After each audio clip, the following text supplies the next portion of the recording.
हमारे देश में अभी योग का क्या स्थिति है कि शरीर तक सीमित है। ऐसे शरीर का बहुत महत्व है। आत्मनम रथिनम विधि शरीरम रत्न तो बुद्धिन तो सारथी विद्यमान प्रक्रम। ये कठोपनिषद का श्लोक है कि आप सोचिए, आप उपनिषद पढ़ेंगे, वेद पढ़ेंगे, भगवत गीता ये सब पढ़ेंगे तो वहाँ शरीर का महत्व इस तरह से गीता में भी है कि वाशंसी जीर्णानि यथा विहाय नवानि गृह्णाति नरोपराणि यथा विहाय शरीरानि जीर्णानि नन्याति नवानि देहि। मतलब हमारा शरीर, आत्मा जो हमारी है वह कपड़े की तरह शरीर को बदलता है। जैसे कि आपका कपड़ा पुराना हो जाता, फट जाता है तो हम दूसरा कपड़ा लेते हैं। तो क्या हम मुँह करते हैं क्या कपड़े से कि ये कपड़ा को सजा के रखो? तो कोई वीआईपी है तो उनका म्यूजियम में रखा जाता है कपड़ा, लेकिन वो भी यूज़ नहीं करते। तो उसी प्रकार ये शरीर को आत्मा मोह नहीं करता, शरीर को आत्मा परिवर्तित करता है। तो आत्मा जब परिवर्तित करता है तो शरीर का महत्व कितना है वह कठोपनिषद में बताया है कि आत्मनम रथिनम विधि शरीरम रथिनम। आपका आत्मा अगर जागृत है यानी आप समझदार हैं। आत्मा की जागृति का अर्थ यहाँ पर ये नहीं कि आप ब्रह्मज्ञानी हो गए और आप बुद्ध महावीर कबीर की तरह के अंदर चेतना आ गया है, ऐसा नहीं। आम आदमी की भाषा में हम कहा जाए कि आत्मा की जागृति का ये है कि हम समझदार हो जाएं और सुबह में हम चाय बिस्किट की जगह पे पानी पिए, है ना, पूरी पराठे पकौड़े की जगह हम नाश्ते में फल खाएं। ये समझदारी की बातें हैं। और ना समझे में तो वहाँ तक आ जाता है कि लोग स्मोकिंग, ड्रिंकिंग और फिर उसके बाद जो व्यवस्था है शिव शक्ति आत्मकम ब्रह्मा, हम कहते हैं राधे राधे। तो राधे राधे क्यों कहते हैं? किसी को पता है? राधे राधे का अर्थ क्या है? आप लोग खूब गाते हैं राधा आत्मा। नहीं, हम व्यवहारिक जगत में बात करते हैं कि आत्मा का हमने आत्मा के बारे में आपको कहा समझदारी, यानी हम समझे कि हमें भगवान के साथ कृष्ण से वहाँ मथुरा में तो बोलते हैं सब राधे राधे, जब इसे सब राधे राधे बोलने लगे। तो राधे राधे का कृष्ण, राधे राधे का अर्थ क्या? राधे कृष्ण, राधे कृष्ण नहीं बोलते वहाँ ज्यादा राधे राधे बोलते हैं। तो राधे राधे, राधे कृष्ण और राधे राधे, है ना। और फिर हमारी पत्नी ने बोला, अरे आपने मंत्र बदल दिया, हम वृंदावन में जब रहने लगे तो राधे राधे। तो वो पहले हरे कृष्णा बोलती थी, बोले क्या हरे कृष्णा राधे राधे कैसे हो गए? हमने बोला दोनों एक ही है। अब बताइए एक कैसे? जब मैं था तो तू नहीं, जब तू था तो मैं नहीं, प्रेम गली अति सांकरी जामे दोनों समय। ये है राधे राधे कि राधे और कृष्ण एक ही सब। जब मैं था तो तू नहीं, जब तू था तो मैं नहीं, जब हरि था तो मैं नहीं, और जब है ना मैं था तो हरि नहीं, है ना। प्रेम गली अति सांकरी जामे दोनों समय, दो नहीं। प्रेम की कड़ी बहुत बड़ी, प्रेम की गली इतनी सांकरी है कि जिसमें दो नहीं हो सकते। राधे आपको भगवान वो वाली लीला है ना जिसमें कृष्ण भगवान की विवाह का जो लीला है कि तू किससे शादी करेगा, तो मैं तो तेरी में हूँ, है ना। अलग कोई है ही नहीं, वो स्त्री अलग है ही नहीं, तो कृष्ण में ही है। राधा तो कृष्ण की ही अंग है। तो इसीलिए ये राधे राधे का अर्थ है कि राधा कृष्ण ही है। जो हमारा हमारी भावना जब कृष्णमय हो गई तब हम राधा हो गए। हम सब राधा हो सकते हैं, साधना करके उस स्थिति में पहुंच सकते हैं। इसको हम रागात्मिका भक्ति कहते हैं, जो मीरा बता, मतलब कलयुग से थोड़ा ही पहले है। कलयुग तो आ ही गया मीरा के स्टेज, है ना। और मीरा को जहर दे दिया, लेकिन वो राधा थी। राधे को आप, कृष्ण को आप कुछ नहीं बिगाड़ सकते। कृष्ण ने कोई मेरठ बनाया था इसका, तो कृष्ण की लीला है। इसीलिए जो राधे राधे का भाव है यहाँ पर यह ही है कि जो हमारा शरीर है वह आत्मा चाहता है ना।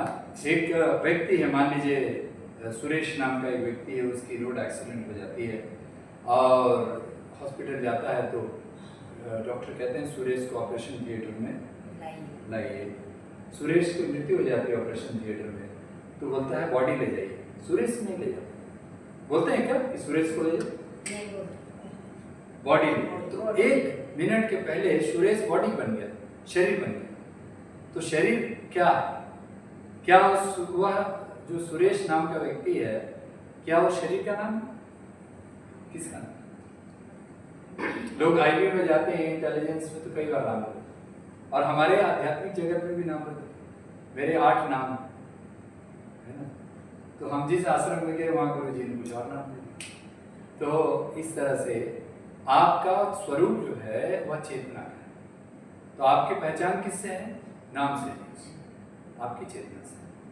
और शरीर में जो आप यात्रा कर रहे हैं, तो आत्मन रतिना बुद्धि शरीरम रत्न, आपका शरीर आपकी आत्मा में है। तो आपका क्या ड्यूटी है? बुद्धि सारथी विधि मना प्रग्रह। हमारा आपका ड्यूटी है कि हम उस आत्मा के साथ जीना सीखें, और उस आत्मा के साथ, यानी जिसको हम भगवान कहते हैं, आत्मा ही परमात्मा, परमात्मा भगवान। तो भगवान का अर्थ कोई बता सकते हैं? भ से भूमि, ग से व से आकार, से आकाश तो गगन बोल दिए, से कौन बचा? अग्नि, और अंत में न से नीर में जल। ये देखिए पंचमहाभूत जिस पर हमने पहले क्लास लिया, पृथ्वी है ना, यानी भूमि, फिर उसके बाद जल है ना, तो भूमि, फिर मतलब हम भ से भूमि, ग से गगन, तो गगन यहाँ पर आगे है, वो तो बोलने के लिए उसमें बिठाया। व से वायु, वायु यहाँ पर है, वायु तत्व, ठीक है। फिर अग्नि आपका यहाँ है नाभि पर, ओके, और उसके बाद आपका जल, यानी नीर यानी जल।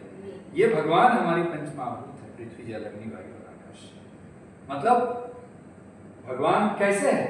उस सुरेश नाम के व्यक्ति में भगवान कब तक है? जब तक उसकी पंचमहाभूत में शिव शक्त्यात्मकम ब्रह्मा, यानी वो ब्रह्म जो है, रूपी ईश्वर जो है, शिव रूपी जो ईश्वर है, कृष्ण रूपी जो ईश्वर है, राम रूपी जो ईश्वर है, वह उस पंचमहाभूत में समाया हुआ है, एक तत्व में समाया हुआ है। वही उसको हम प्राण कहते हैं। वही प्राण किसके कारण है? उस आत्मा, उस परमात्मा के कारण ही प्राण है। नहीं तो प्राण का क्या महत्व? अब आप उसको बड़े प्यार है किसी शरीर से किसी को, लेकिन वो प्यार भी नहीं चलेगा, उसको दफनाना होगा, जलाना होगा। ज्यादा से ज्यादा कोई गुरु का मृत्यु होता है तो दर्शन करने के लिए 8-10 दिन तक उसकी शरीर को रखते हैं, लेकिन उसमें बर्फ में रखना पड़ता है, लेकिन उस शरीर को फिर दफनाना ही पड़ता है। तो शरीर नश्वर है, लेकिन उसी शरीर में परमात्मा यात्रा करते हैं। क्योंकि एक बार क्या हुआ, एक कहानी है, सच्ची कहानी है, आप लोग डरना मत, है ना। वो कहानी यह है कि हमारे बेतिया बिहार में एक माता जी थी, जिनके शरीर में विदेही आत्मा, आप लोग सुने होंगे विदेही आत्मा, यानी जो शरीर नहीं है लेकिन है दुनिया में, तो विदेही थे। कुछ चेतना ऐसे होते हैं जागृत, जैसे नेताजी सुभाष चंद्र बोस आज भी विदेही है ना। और जो लोग अच्छे साधक हैं वो जानते हैं कि नेताजी सुभाष चंद्र बोस अभी भी हमारे लिए काम करते हैं, ठीक है। तो उस तरह से वो उनके शरीर में, वो माँ के शरीर में कोई विधि आता। अब वहाँ पर हमारे आचार्य जी जाते थे उनके घर पर, तो वहाँ सत्संग करते थे, कीर्तन ध्यान कराते थे। तो आचार्य जी को उनके गुरुदेव ने कहा कि बेटा अगली बार जाना तो एक सज्जन का नाम बताया कि वो उनके शरीर में आएगा, उनको दीक्षा दे देना, क्योंकि वो भटक रहा है, उसको मुक्ति नहीं मिलेगी जब तक शरीर नहीं मिलेगा। यानी आपको साधना करने के लिए शरीर चाहिए। यही भगवान शिव ने आगम निगम में माँ पार्वती को बताया कि कुमार आचेत प्राज्ञो धर्मान्य दुर्लभ मनुष्य जन्म तदप दुर्मर्तता। 5 वर्ष की उम्र में ही दीक्षा देनी होगी बच्चे को, और 5 वर्ष की उम्र से 12 वर्ष की उम्र तक कौन है उसका सबसे पहला गुरु? माता पिता। माता पिता को गुरु बनने के लिए तो उनको ज्ञान चाहिए, साधना करनी पड़ेगी। जब वो साधना करेंगे तो अपने आप बच्चे साधना करेंगे। तो ये जो संस्कार है, आज माता पिता क्या कर रहे हैं? डिस्को में हैं, फिल्मी कर रहे हैं, बच्चे को खाना खिलाने के लिए भी उनको टीवी और मोबाइल की जरूरत पड़ रही है। उनको संस्कार देना, उनको साधना कराना।